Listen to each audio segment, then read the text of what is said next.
Hey, Creations by Courtney here with another Tunisian crochet video. This time we're talking about how to keep straight edges. Now, that seems like that shouldn't be something that's that hard, but it can be. Because if you're new to Tunisian crochet, you're still learning the parts of the stitches and where to put the hook. So that's what we're going to cover in this quick video. So I'm going to show you what actually counts as a stitch. And again, we're referencing the Tunisian simple stitch. What is the first stitch? What is the end stitch? And then what happens if your sides start to do this, right? Or this. It can go in or it can go out. All right. So if you have your practice swatch from the last video, and if you didn't watch that one, just look down below in the description, and hopefully you've already hit that like and subscribe button so that you know when my videos are available for your enjoyment. But we are going to continue with that itty bitty swatch, and if you want something bigger, please hit pause and do something with more stitches. But we're going to continue with 6 stitches, okay? So grab a yarn and your hook and let's get to learning. Okay, like I said, we're continuing with the swatch from the last video. And if yours looks like this, let's just take out those slip stitches, which was the bind off row. And now we're back to having 3 rows of Tunisian simple stitch. Now, it is a really small piece, and if you want more rows, hit pause and make a few more rows so that it's easier for you to work with. But we can still start here. Okay, I'm going to use my hook to point out things. Now, when it comes to Tunisian crochet, we usually have a very neat edge, right? That looks like chain stitches. And if you work into the back bump, your bottom edge looks like this. And if you do your end stitches, it also looks like chains, but I guess in a sense upside down. All right. And depending on the bind off row, you can have the same look across the top.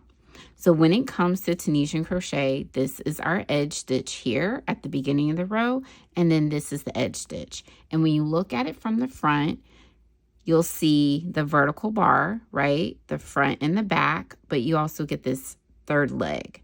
And we work under this one and this one, okay? That's one way to look at it.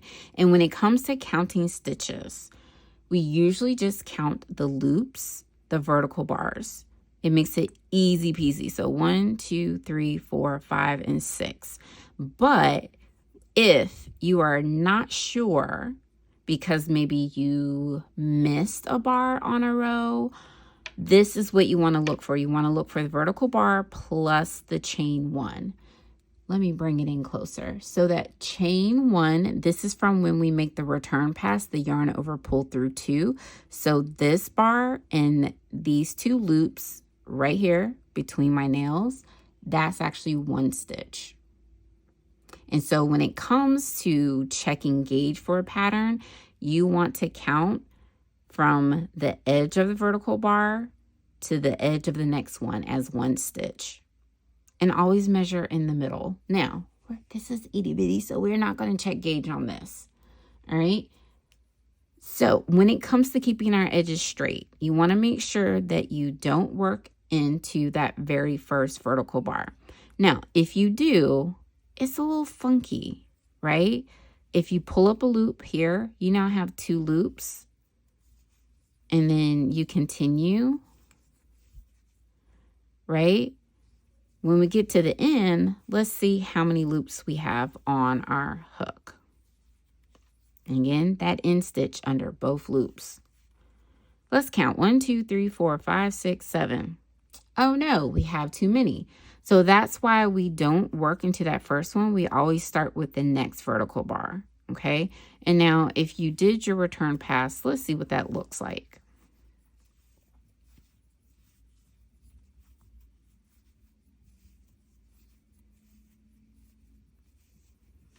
And this is what it looks like.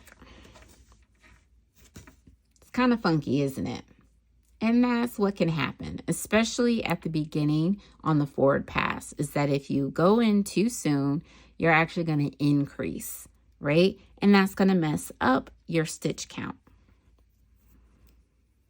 And let's just continue. So if we go back the way that we're supposed to, right? You skip the first one, and then you Tunisian simple stitch, TSS for short, end stitch at the end, right? Return pass, chain 1, and then repeat of yarn over pull through 2. Remember, this counts as 1 stitch, right?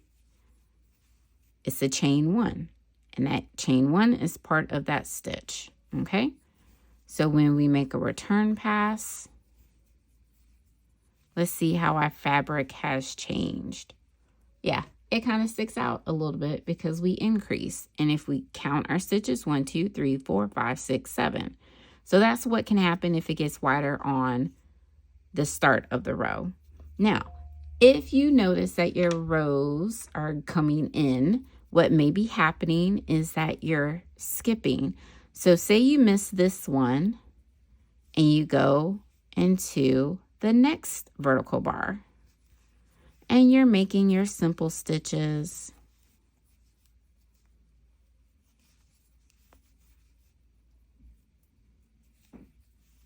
Right? Return pass. You may not notice until after you make the return pass. And now we see it has come out and now gone back in. And another way that you can accidentally miss a stitch is if you accidentally, when you're inserting, you catch another bar and then you don't quite catch it as you go because it comes together. This is considered a decrease on the forward pass. And when you get to the end, it does help to count how many loops are on your hook. Oh no, we have 5. So that will let you know to maybe go back and see if you miss one.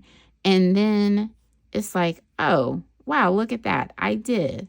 So you can easily frog back to that point and make sure that you just work under 1 vertical bar. That's it.